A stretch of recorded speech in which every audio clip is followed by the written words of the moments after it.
Abby Dodge is known for putting her own twist on traditional desserts. Last time she was here, she shared her recipe for Nutella brownies, which was fabulous. Today, she's going to share her recipe for gluten-free sandwich peanut butter cookies. I like the sound of that. Right? Pretty easy, not a lot of ingredients here. This is one of the many recipes you'll find in her cookbook, Mini Treats and Handheld Sweets.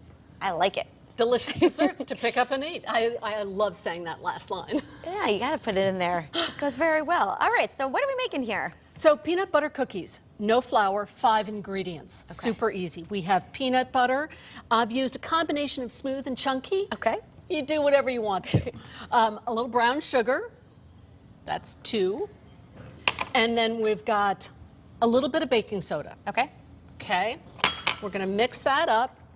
I'm using a handheld, but you can just use, your spoon, right? You can use a spoon or a spatula at home. It doesn't have to.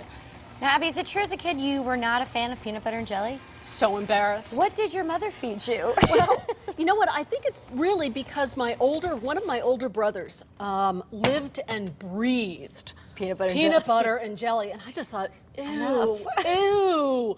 And it wasn't until I was older when I started baking with it that I really started. Good combination. It's not so bad. I just really got to it. It's so big in flavor. So I've just added a little bit of vanilla. Okay. And 1 large egg. And then we're just going to mix this together. Okay. Right? You can handle that. Yeah, that's not too tricky. And you know what's those fun? ingredients you have too, right? Yep, they're on hand, and it's also a really fun little recipe to make with kids too. Oh, sure. Because it's so accessible, it's so easy, and again, no gluten. So we're just going to scrape this around, make sure it's all stirred up. And now you want to help me shape? Absolutely. Okay. So we'll slide this over. You can see that I put a little wet paper towel underneath it, so it doesn't dance around when you're mixing, That's a good thought. and it stays sturdy. So I like to use these little great secret. These little mini scoops. It's the food stylist trick.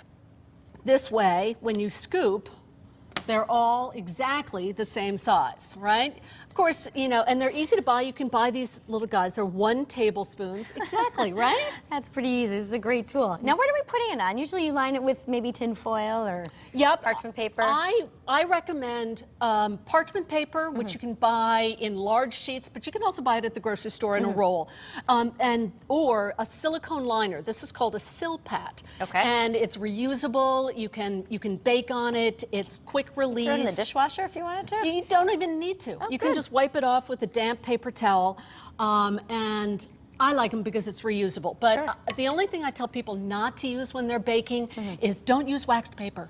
Okay. Smoke, smoke, smoke. You put that baby in the oven, and it's just suddenly your entire kitchen is gonna be filled with smoke. All right. Now, how many cookies are we making here typically with this recipe? Well, we're gonna make about 28 cookies. Once you sandwich them together, though. 14. So you can just bake these as they are. You can keep going if you want to. Keep going. Yeah, go, baby. And then if you want to, you can put just a little half a peanut on top. Right? Now, you'll notice that we're not doing one thing. We're not pressing down on these guys because they're going to flatten out as they bake, right? So it's really easy. And they're going to bake in a 350-degree oven. Okay. For just about 11 minutes. And you'll see they'll puff up, they'll get nice and crackly on top. They'll still look moist and they'll be slightly brown around the edges. Here, I'll show you. This is one that's already baked. Oh, see? It's perfect. And and you'll notice they're all the same size, right? So they cook at the same amount of time, and when you go to sandwich them, you don't have to choose, okay, Which one goes together. And the bottom is just nicely browned. Yeah. Right? And then they're still nice and moist. Lovely. Now, are you putting the peanuts only on the top layer? Or only on half. Okay. And again, this is just an add-on. You don't have to do that. But I do that so that when I sandwich them, the top half has a nice little decoration on it.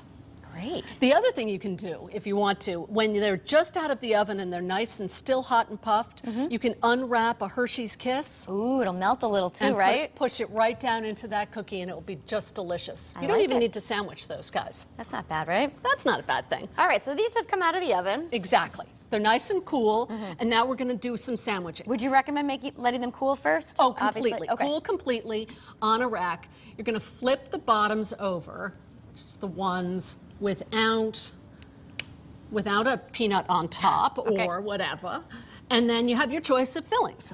You can use, I brought along some jelly, raspberry jelly. What's your favorite jelly? I like strawberry, but Okay, raspberry will raspberry's do. close. I'm still going to eat It's it. a red one. So you can just do a little bit of jelly. You don't want to overdo that.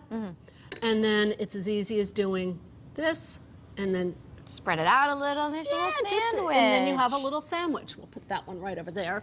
Or you can, I brought along a peanut butter filling, which you have the recipe for. It's just a combination of peanut butter, confectioner's sugar, a little bit of vanilla, and a little butter. All right. And I put it in a pastry bag. You can use a Ziploc bag. Just cut the tip off. Just cut the tip off. And I like to do it because it makes it so easy, right? Perfect. Do you want to try one? Sure. I don't know if it's going to come out as nicely as yours Oh, did. it's going to be great. Abby, but It's the wonderful thing about baking and these kind of cookies.